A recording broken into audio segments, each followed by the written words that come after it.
Al Pacino's a Taurus. Marilyn Monroe was a Gemini. Oprah is an Aquarius. What sign are you? I'm Jill Preston, your planetary voice to love, career, money, and success. Astrology is as big as the stars. Good day, everyone. Let's talk about love and romance, and that means we're talking about who runs the show for you around love and romance in your fifth house. That's the house of Leo. That's the house the sun rules. This is all about love affairs and romance and attention. And then we move to the commitment house, the Venus ruled house, the Libra ruled house, which is the seventh, which is the descendant angle. And the descendant angle is always going to oppose your rising sign. So know that there's always going to be like this push-pull energy between you and who is running that seventh house energy and who is teaching you in the seventh house about one-to-one relationships and marriage and commitments. So we start out in the fifth house of romance. So let's start with Libra Rising. Libra Rising, you love your relationships and you love romance, but in your fifth house, you have Aquarius who romances you. When Aquarius romances you, expect surprises, expect fun, expect the unexpected. Expect them to go left, then right, and it's hard to predict these partnerships with Aquarius, but they're never boring. So look for Aquarius to teach you, or you teach them. The seventh house is Aries. It's opposing you in Libra. So again, there's this attraction, then there's get closer, get away, get closer, get away. You like a confident Aries type partner, someone who works out, someone who looks good, someone who's smart, someone who's numero uno and whatever they do. And maybe they put you first and put you on a pedestal. Now, this is also about commitment. So if you are dating someone for a while, you don't like them to hem and haw. You like them to get going. You don't like partners, if they like you and have a crush on you, to sit on the sidelines. That will never work for you, Libra Rising.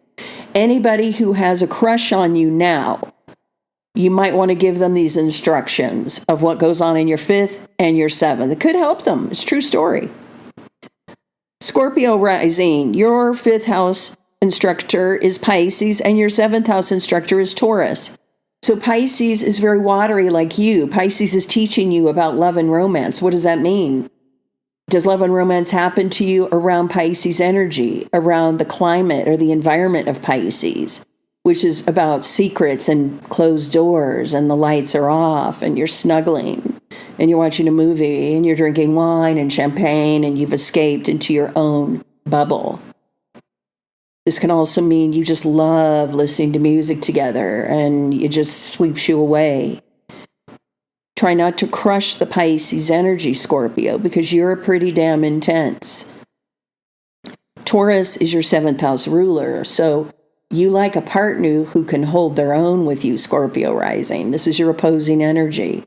Opposites attract, don't they? You like Taurus because they, along with the other earth signs, can handle you. Not everybody can handle Scorpio, but the earth signs can handle you. Oh, yeah. Just know that. Taurus will go the distance. Taurus is patient. Taurus is sensual. Taurus will spend money on you. And that's my story, and I'm sticking to it. Sagittarius Rising. Your fifth house instructor is Aries, and your relationship and marriage instructor is Gemini. So around love affairs, it's all about Aries, taking action, being hot, looking good, competing. Either you are drawn to Aries or they're drawn to you, or you behave in an Aries way or vice versa in love and romance. And in the committed relationships, you got Gemini here. Gemini's fun. Gemini's entertaining. Gemini needs good communications. Are you a good communicator in your marriage or your commitments? If you're not, you might need to work on that. Gemini is big for you here. Communications, you need them or they need them. And it gets boring easily, so you have to keep it lively and spice it up. Sagittarius Rising, but you probably know how to do this. You know how to go to the distance. You can take a trip, an international trip, and go off with your Gemini lover and have a great time. But remember, Gemini rules more than one. So this can mean they have two sides to their personality or they like more than one person. Definitely, if you want a committed relationship and you're dating someone with this placement, you need to make sure they're willing to commit. You need to look at their history of dating because some of the Gemini people may want a triangle. It's true. Capricorn Rising, your 5th house instructor is Taurus, and your 7th house instructor is Cancer. So Taurus is your love and romance instructor. That means you need to bring the senses and you need to bring your voice into love and romance, and we're having good make-out sessions. Bring the senses in. Bring your favorite candle. Bring a glass of delicious champagne or your favorite tequila or shots or champagne and seduce one another. Taurus is your teacher, Capricorn Rising. It's earthy like you. But when it comes to your committed relationships, you know you love your opposition, Cancer. You want a family man or woman partnership. That's what you want. You need to have the family energy in your committed relationships. And this means your partners could be close to their parents or not close. You could be close to your parents or not close. You may look at the family dynamic when you are being committed in this relationship. Aquarius, you take your love and romance instructions from Gemini. And Leo rules the commitment. So here we got a Gemini in the 5th house of romance, which might be better than having Gemini in the 7th. But communications and fun and entertainment happen for you and teach you about love and romance. That's Gemini. And then Leo teaches you about commitments. So you may like someone who's famous or in the entertainment industry or well-known or is fun. And you may be attracting a partner who's very romantic. Aquarius, you know that Leo is your opposing energy and you know opposites attract. Pisces Rising. Cancer is what goes on in the love and romance department. And Virgo goes on into the 7th. Cancer teaches you about family and nurturing and love and romance, and Virgo can be frugal and nitpicky, but they'll go the distance and they'll work hard to please you in your commitments. Pisces Rising. Pisces and Virgo oppose each other. Aries Rising. Your 5th house teacher is Leo, and your 7th house teacher is Libra. This is the perfect chart energy because Aries naturally falls in these areas. So you got love and romance going on, and you also have commitments, you lucky little rascal, Aries Rising. You look for Leo in your 5th, you look for that romance in your 5th house, and you look for committed partnerships in the 7th. That's just how you do it. You got the perfect chart layout. Taurus Rising, your 5th house teacher is Virgo, and your 7th house teacher is Scorpio. So you've got frugality. You might have a nitpicky partner. You may like people that really work hard and are nice people, will give you the shirt off their back. And you might find them really attractive, Taurus Rising, because they're an earth sign like you and you understand them and you get each other. And there may be a lot of sex going on, a lot of earthy, lusty sex. But when it comes to your committed relationships, Taurus Rising, it looks like you like the intense Scorpio energy. I don't understand why you would necessarily, but it is what it is.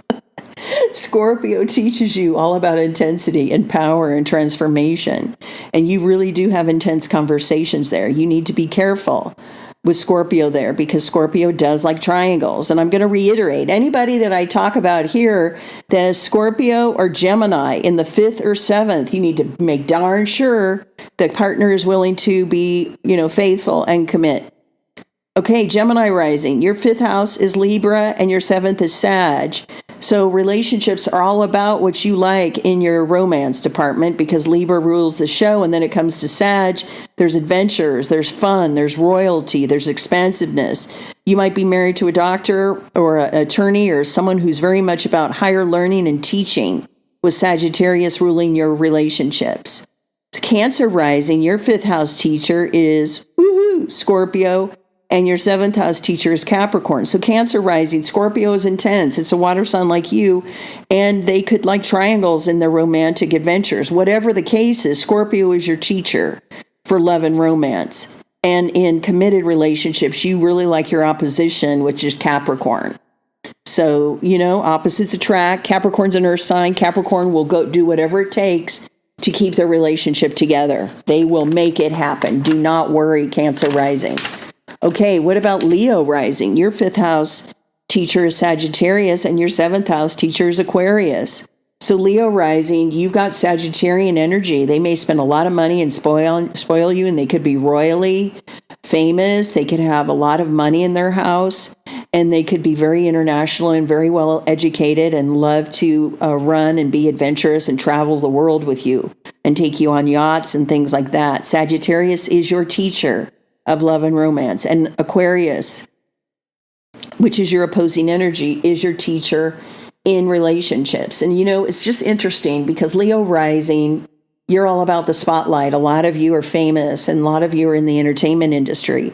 But when it comes to your committed relationships, it doesn't always work out well because you're so famous. You have your choice of anybody you want. And so you need a partner that can get you, who can be independent when they need to be, but also be able to give you the attention you need to make you happy, because you can get bored easily. The 7th house with Aquarius in there doesn't mean, you could go through lots of marriages. It's true. Marilyn Monroe had Leo rising in this. Johnny Depp is a Leo rising. So, a lot of famous people have this. Okay, let's finish the show with Virgo. Virgo rising, your 5th house teacher is who? Capricorn.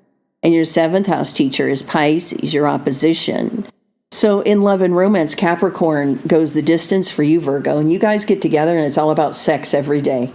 You got to have it. Oh, yeah. You'll work hard to have lots of sex, and you'll be patient with each other, and you'll go the distance, and you will make it happen. Capricorn is your teacher.